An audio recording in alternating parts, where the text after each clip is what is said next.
Canada's auto sector has suffered another blow as General Motors is ending production of its BrightDrop electric delivery van in Ingersoll. We've got breaking news to bring you this hour concerning Canada's auto sector. General Motors is dropping electric van production at its plants near London, Ontario. The automaker says decreased demand has pushed it to stop making the BrightDrop electric delivery van. We're opening the first full-scale commercial electric vehicle plant in Canada. Of course, we'll hold them to account for any support we've given them to develop that model, but at the same time, we are creating a response group to make sure that we're bringing a new model, because the 1,200 workers at the Ingersoll plant need to know that we're fighting for their jobs. A sudden announcement can change lives overnight. That's exactly what happened on October 21st, 2025, when General Motors dropped a bombshell. The BrightDrop electric delivery van plant near London, Ontario, would not reopen. No warning, no gradual transition, just a cold, final decision that shook more than just the factory walls. For over 1,200 families, the news hit like a storm. Parents who had built their lives around stable jobs at the plant suddenly faced uncertainty that touched every corner of their lives, from mortgages to children's education to retirement plans. Many had devoted decades to the production floor, believing they were part of Canada's electric vehicle future. That trust, once firm, now felt shattered. You could see it in the faces of workers leaving the plant that day, their steps heavy, their minds racing.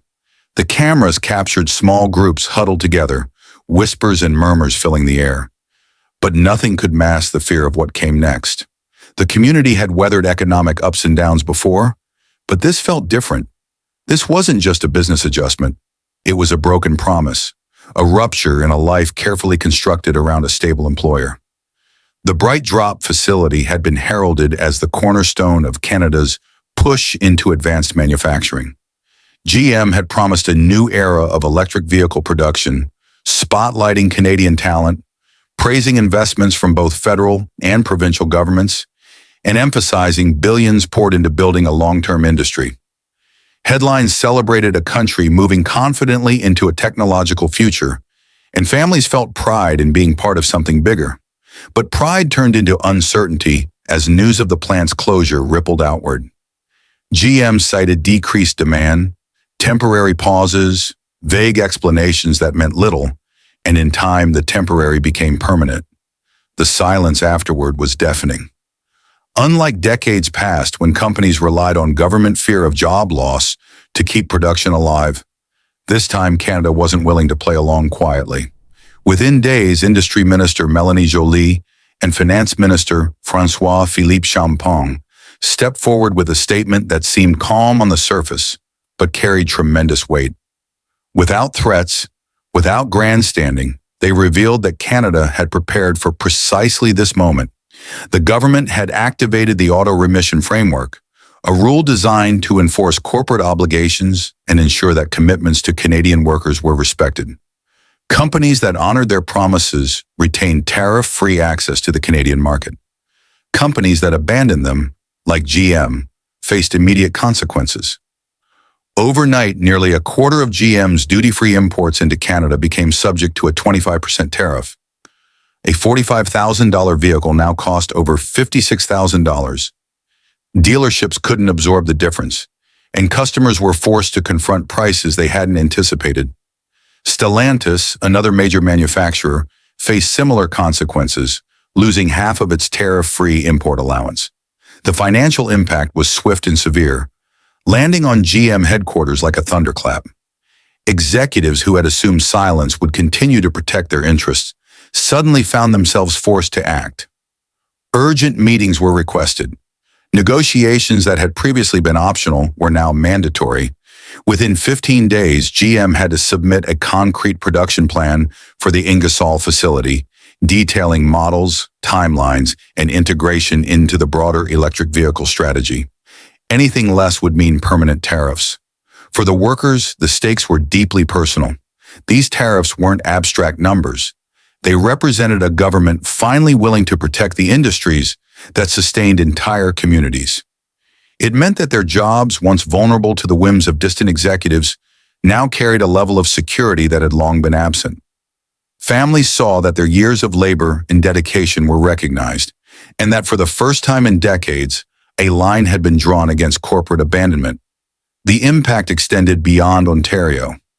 Across North America, executives began reevaluating strategies, realizing Canada's message was clear, commitments mattered, and rules would be enforced.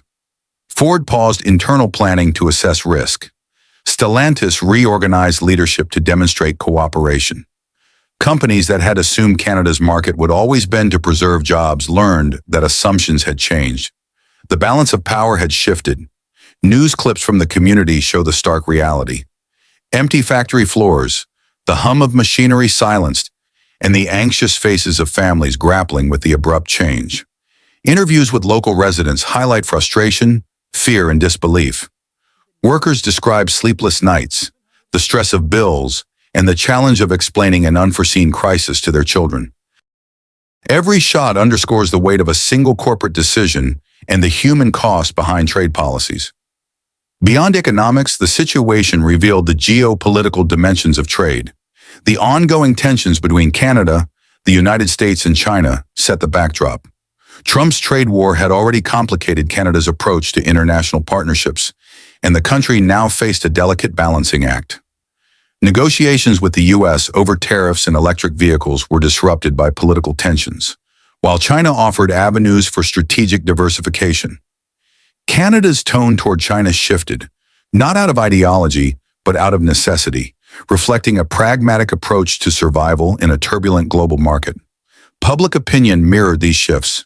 Polling indicated that Canadians increasingly viewed the United States as a potential threat, while still cautiously evaluating China as an alternative partner. The government's decisions were less about symbolism and more about practical strategy. Diversifying trade partners and protecting domestic industries became paramount, a move accelerated by GM's sudden withdrawal. Within weeks, the narrative around GM and the Ingersoll plant evolved into a broader lesson about accountability and leverage. Canada's auto-remission framework proved that enforcement could be predictable, impartial, and effective. The system did not rely on emotional appeals or political posturing.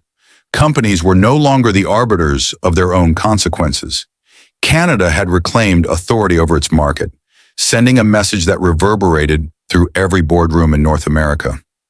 By the third week, GM's response highlighted the effectiveness of Canada's approach. The company scrambled to present a plan, reassess leadership, and integrate Ingersoll back into its strategic vision. Stellantis and Ford observed closely, adjusting their strategies to align with the new regulatory landscape. For workers, the framework provided recognition, stability, and hope. For the country, it marked a milestone in asserting control over corporate conduct and protecting national economic interests. The human element remained central throughout. News footage captured families visiting the plant, holding conversations in parking lots, and sharing quiet moments of reflection. Workers spoke of resilience, community solidarity, and determination to rebuild. These stories, woven through the economic and political developments, painted a picture of lives deeply intertwined with broader trade decisions. Every action taken by the government, every tariff imposed, and every executive meeting held resonated far beyond spreadsheets. It affected real people, their futures, and their faith in stability. As the global context unfolded, Canada's choices illustrated the intersection of domestic protection and international strategy. Balancing U.S. relationships with new Chinese cooperation, the government navigated a complex web of trade, tariffs, and political pressure. The Ingersoll case became a symbol of how policy, when enforced decisively, could recalibrate long-standing assumptions and force multinationals to respect commitments. GM's sudden closure of the Bright Drop plant was more than a corporate decision. It was a catalyst that tested national resolve, reshaped trade dynamics, and highlighted the human cost of industrial shifts. Canada's bold enforcement of rules demonstrated that economic power could be reclaimed, that workers' security mattered, and that the days of corporate threats dictating outcomes without consequence were over. The story of Ingersoll is a vivid reminder that behind every headline lies a network of lives, communities, and choices that define the future of an entire nation. In the end, the tariffs and framework weren't just about numbers or policy. They were about accountability, fairness, and ensuring that promises made to workers and communities are honored. The ripple effects continue, shaping decisions in automotive plants, influencing trade negotiations, and setting a precedent for how multinational corporations operate in Canada. The stakes remain high, but one thing is clear. The sudden closure of GM's plant has changed the rules, and Canada is no longer silent in the face of broken commitments.